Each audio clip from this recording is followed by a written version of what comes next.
Uno trabaja en silencio, en el vacío, en el pánico muchas veces, ¿no?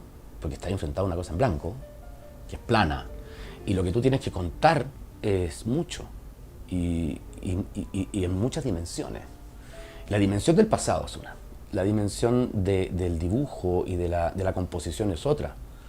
Y de ahí todo lo que tú puedes entender como parte de una emoción que tú no puedes controlar, po, que es el de quien la vive, quien la ve.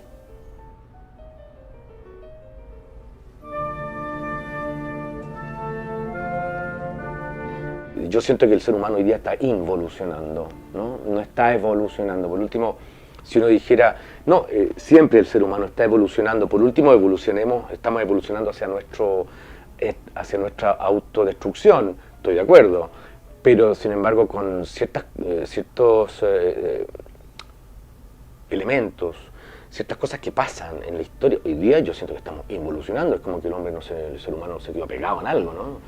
Entonces, frente a eso, que creo que es un espíritu de época, creo que es bueno, en lugar de decir, bueno, revolucionemos esto, hagamos una revolución, que es algo muy común, que suele pasar, ¿cómo nos instalamos? ¿Cómo articulamos esa revolución? ¿No? Y yo creo que la única manera de articularla es ser conscientes plenamente, ¿no?, de que estamos carentes de tres cosas fundamentales: comprensión, entendimiento y amor, ¿no? Comprender tiene que ver con conocer, tiene que ver con preocuparme, ¿no es cierto?, de comprender los efectos de estas cosas, ¿no? Comprender el universo, comprender qué pasa con el otro, quién es el otro, entrar en una espiral más colaborativa que competitiva, ¿no? Luego entender, parar un poquitito la máquina, ¿no? Ponerle un poquito de stop a la máquina y entender las cosas. Si leo algo y no lo entiendo, leerlo de nuevo para entenderlo, ¿no? Hay alguien que escribió eso para que yo pudiera crecer. Si me enfrento a una obra de arte y no la entiendo al tiro, no irme, tratar de entenderla desde mi emoción. Entender al otro como un otro, aceptarlo como un otro. Hablo de seres humanos. Entender a los seres vivos, hablo de los animales. Entender y comprender cómo funciona nuestro medio ambiente, ¿no?, que sin ellos no podemos estar, ¿no? Y darte cuenta que en todos estos factores estamos fallados, estamos fallando, estamos involucionando, estamos fuera de esos esquemas, ¿no? Estamos mucho más preocupados del tener que el ser. O bien creemos que somos lo que tenemos. Mientras más tenemos, somos mejores, ¿no? Entonces, este triángulo termina finalmente con el amor, ¿no? Y el amor tiene que ver básicamente con cómo yo me relaciono contigo, cómo me relaciono con otros.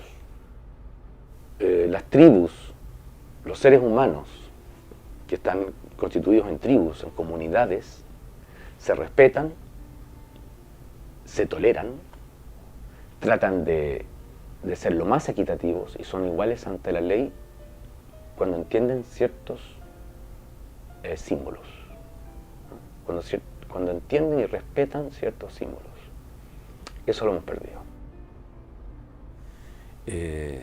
Esa energía siento que la hemos perdido. Creo que tenemos que volverla a la mesa. Si nosotros estamos en esa mesa comiendo, pero estamos más pendientes del celular, del Facebook o del Twitter, y están todos en esa mesa y no hay conversación, bueno, estamos en un estado ahí involutivo, ahí está la involución, ¿no? Fíjate que cuando uno conversa con gente más joven, gente de la generación entre los 15 y los 20 años, más o menos, cuando tú empiezas a hablar de la historia, de tu familia, de dónde vienes, del país de donde viene tu familia, cuando son inmigrantes, cuando empiezas a hablar de ciertos acontecimientos históricos de Chile, te estás dando cuenta que el celular pasa a un último plano. Yo he tenido esa experiencia maravillosa con alumnos, ¿no?, en que te prestan atención. Hay una gran carencia en eso, ¿no? Hay una falta de conversar sobre ese tipo de temas. Y yo creo que nosotros tenemos que conversarlo, tenemos que traerlos a la mesa y eso es educar, ¿no? y cambiar mi tema de conversación. Cambiarlo desde el que me voy a cambiar el auto a mira lo que me está diciendo este cuadro, o mira lo que me está diciendo esta poesía, o mira la emoción que me nace de escuchar esta sinfonía, ¿no? O esta obra musical, o esta obra de teatro, ¿no es cierto? Yo creo que para allá tiene que ir. Para allá tiene que ir el hombre, el ser humano hoy día. Si no, estamos definitivamente perdidos, no tenemos mucha vuelta. Creo que tenemos que retomar la lectura de la historia de Chile. Cada uno de nosotros. Además que es fascinante. La historia de Chile es fascinante, ¿no? Está llena de cosas maravillosas, de personajes increíbles, ¿ah? De epopeyas increíbles. No me refiero a ninguna militar, ¿ah? A pesar de que hay epopeyas militares que son tremendamente novelescas y geniales. Me refiero a epopeyas de personas, ¿no? De gente que ha hecho cosas, de emprendedores, de inventores, de locos, ¿no? De gente atrevida, gente creativa. Este es un país esencialmente creativo. Los chilenos tienen un lenguaje. Los chilenos le ponemos cara de animar a todas las personas. Tenemos un sentido del humor único, ¿no? Pero tú no ves eso en la publicidad, no ves eso en la prensa, no ves eso en las estructuras del lenguaje de élite. ¿Ah? No está eso, ¿no? El chileno es esencialmente un personaje muy creativo. Creo que ahí hay que aprender muchísimo. Eso es lo local, eso es cultura, ¿no? Rescatar la academia. ¿Y qué ha pasado con el ser humano desde que empiezan las cavernas a expresarse hasta el día de hoy? ¿Cómo usa la herramienta del arte, cómo usa la herramienta del dibujo, la herramienta del color para poder decir algo sin que exista el lenguaje en ese momento? Y todas estas cosas que van pasando en la historia del ser humano, en la historia del hombre y la mujer, como referentes de cultura, para mí son mucho más atractivos en términos de poder construir un lenguaje o construir un relato más poderoso en el presente. El lenguaje es machista. Dios es hombre, ¿no? Estoy hablando de religión. Dios es un hombre, ¿no? De pelito blanco, ¿no? Y es blanco, ¿no? Y esas cosas, esos estereotipos, digamos, que vienen mucho también, traídos de lo que viví en publicidad, creo que es el momento de encargarme de hacer los pebres. Y creo que una muy buena manera de hacer los pebres, no solamente escribiendo mucho de eso, leyendo mucho, aprendiendo, siendo lo más objetivo posible, pero principalmente dibujándolo y pintándolo. Yo la verdad es que me declaro feminista acérrimo. La mujer es el ser más creativo que hay en el universo. La mujer crea vida. El hecho de que la mujer exista en un rol secundario, en un rol de abandono del protagonismo, es básicamente por un asunto de lenguaje generado por el poder masculino, como parte de mi tema, ¿no es cierto? Como parte de mi eje. La mujer, como la figura humana, esencialmente es un centro en la mitad del cuadro, por así decirlo, ¿no es cierto? Está como, siempre está en esta parte del cuadro en la cual la mirada, ¡pum!, se va para allá. Y esta mujer puede ser una mujer que esté desnuda y con un muy buen cuerpo, y puede ser incluso una suerte de trampa, ¿no es cierto? Es decir, bueno, es feminista, pero la verdad que pinta puras mujeres lindas.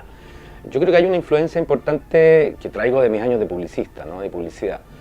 La figura de la mujer, ¿cierto? Como eje de comunicación, muy mal utilizada, obviamente, finalmente termina teniendo una razón estética.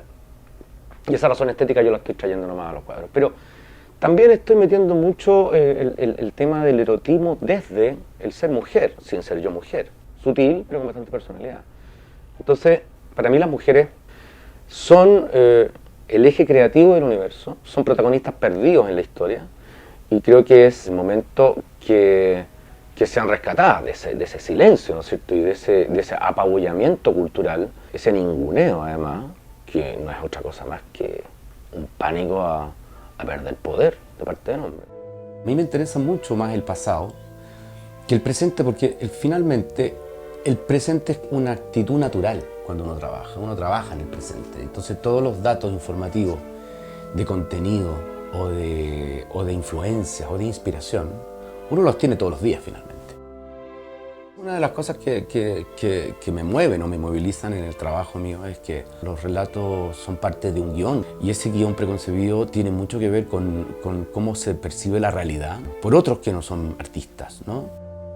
El cine y la literatura están muy ligados a lo que yo hago. Para mí pintar un cuadro es hacer un fotograma. Trato de componerlo casi como lo hiciera un director de cine. Cuido mucho dónde están los elementos, cuido mucho que cada elemento tenga un poder en sí mismo, para que el relato completo sea una sola unidad y sea unívoco lo que se cuenta. Me fascina cuando la persona que está viendo el cuadro me cuenta el cuadro. Es como relatos nuevos o son desvelaciones de algo que yo no había como percibido en el cuadro. Y yo pienso que la pintura es como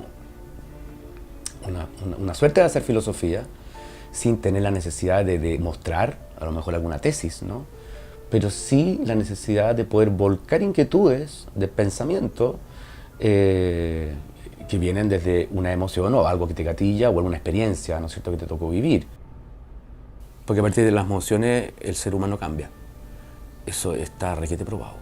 Pueden ser emociones súper negativas, pueden ser emociones de mucho dolor, pero que va a haber un cambio, va a haber un cambio. Y si son emociones positivas, también va a haber un cambio.